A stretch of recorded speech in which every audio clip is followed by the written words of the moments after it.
यह कहानी है अंजू महेंद्रू और राजेश खन्ना के लव अफेयर की। अंजू महेंद्रू ने महज 13 साल की उम्र में मॉडलिंग करना शुरू कर दिया था। उसी दौरान एक टैलेंट हंट प्रतियोगिता के जरिए राजेश खन्ना ने बॉलीवुड में एंट्री मारी थी और वह भी इंडस्ट्री में नए ही थे।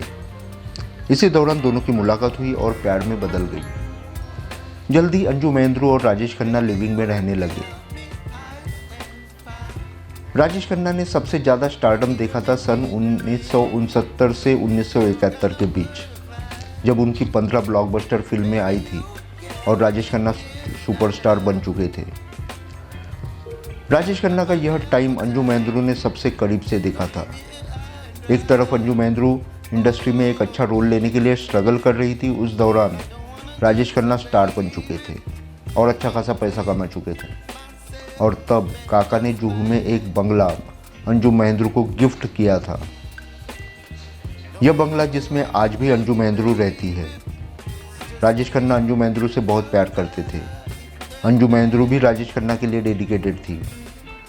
राजेश खन्ना के कहने पर अंजू महेंद्रू ने मॉडलिंग बंद कर दी। राजेश खन्ना नहीं चाहते थे कि अंजू महेंद्रू फिल्मों में छोटे मोटे किरदार करे, इसलिए वह अंजू को फिल्में साइन करने के लिए मना करते थे। राजेश खन्ना की यह बात अंजू महेंद्रू को बुरी लगने लगी थी। अंजू महेंद्रू को राजेश खन्ना का यह रोक टोक पसंद नहीं आती थी। राजेश खन्ना भी मूडी थे।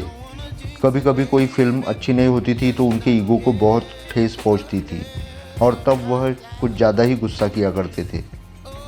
अंजू महेंद्रू ने अपने इंटरव्यू में बताया था कि राजेश खन्ना के मूडी स्वभाव से वह काफ़ी परेशान हो चुकी थी। कभी वो स्कर्ट पहनती तो वह कहते कि यह क्या पहना है, और कभी साड़ी पहनती तो उस पर भी टोकते थे कि ये क्या देसी लुक बना रखा है। वही राजेश खन्ना का कहना था कि बिजी शेड्यूल से जब वह घर आते थे तो वह चाहते थे कि अंजू उनके साथ बैठे बातें करे, कुछ अच्छे पल बिताए। लेकिन जब भी राजेश खन्ना घर लौटते तो अंजू घर पर नहीं होती थी, वह किसी न किसी पार्टी में होती थी। राजेश खन्ना और अंजू महेंद्रू की फैमिली चाहती थी कि दोनों शादी के बंधन में बंध जाए, लेकिन अंजू शादी के लिए तैयार नहीं थी। इसका कारण यह था कि राजेश खन्ना का बदलता हुआ स्वभाव, राजेश खन्ना का नेचर और अंजू महेंद्रू का करियर। वह आज भी सपोर्टिंग रोल ही कर रही थी और लीड एक्ट्रेस नहीं बन पाई थी। वह खुद के लिए कुछ ज़्यादा टाइम चाहती थी। बाद में कुछ ऐसा समय आया कि उन दोनों के बीच कुछ ज़्यादा ही खींचतान बढ़ने लग गई। दोनों एक दूसरे को जलाने लगे। तब राजेश खन्ना का नाम जुड़ा दिव्यानी चौबल के साथ, जो कि एक जर्नलिस्ट थी, और अंजू महेंद्रू का नाम जुड़ा वेस्ट इंडीज के क्रिकेट टीम के उप कप्तान गैरी सोबर्स के साथ। और अंजू ने गैरी सोबर्स से सगाई भी कर ली थी। और राजेश खन्ना अंजू महेंद्रू के बीच इस तरह दूरियां बढ़ गई। उसी दौरान डिम्पल कपाड़िया नाम की लड़की बॉलीवुड में एंट्री कर रही थी। डिम्पल की उम्र मात्र 14 साल की थी जब वह बॉबी में काम कर रही थी, और वह भी राजेश खन्ना की बहुत बड़ी फ़ैन थी।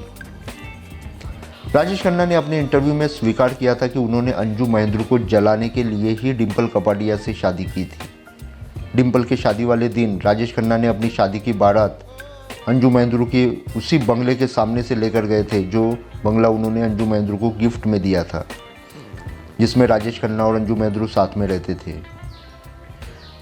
तब राजेश खन्ना बांद्रा में रहते थे और जुहू से बांद्रा तक बारात लेकर आए थे। इधर अंजू महेंद्रू ने भी इम्तियाज खान से शादी कर ली थी, जो अमजद खान के भाई थे। बाद में वह दोनों भी अलग हो गए और अंजू महेंद्रू ने फिल्मों में अपना सपोर्टिंग एक्ट्रेस का काम जारी रखा। बाद में उन्होंने टीवी की ओर भी रुख किया।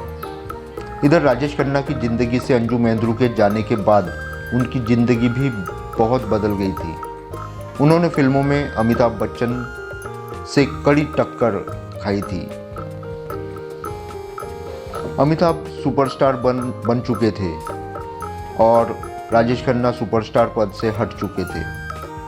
अंजू महेंद्रू और राजेश खन्ना के अलग होने के बाद कभी भी उनमें बातचीत नहीं हुई, लेकिन राजेश खन्ना अंजू महेंद्रू की पूरी खबर रखते थे। वह किस प्रोड्यूसर के साथ काम कर रही है, उनका एक्टर कौन है, उनका क्या रोल है, यह सब राजेश खन्ना को मालूम रहता था।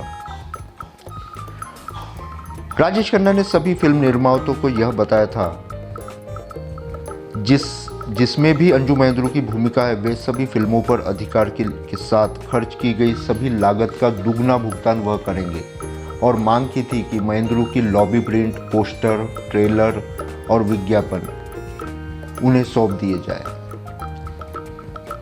और राजेश खन्ना ने सबका भुगतान भी कर दिया, जिसमें बासु भट्टाचार्य की डाकू फिल्म भी थी, जिसमें कबीर बेदी और अंजू महेंद्रू लीड रोल में थे, और रोड टू सिक्किम फिल्म भी थी जो पहले रिलीज हो चुकी थी। अंजू महेंद्रू द्वारा किया गया एक प्रसिद्ध टैल्कम पाउडर का विज्ञापन भी गायब हो गया था। इन सब का कोई निशान नहीं रहा। संभवतः राजेश खन्ना ने यह सब नष्ट कर दिया था, लेकिन यह सब भुलाकर राजेश खन्ना के अंतिम दिनों में अंजू महेंद्रू ने ही उनकी सेवा की, और जब राजेश खन्ना के पास कोई नहीं था तब उसने ही राजेश खन्ना का साथ दिया।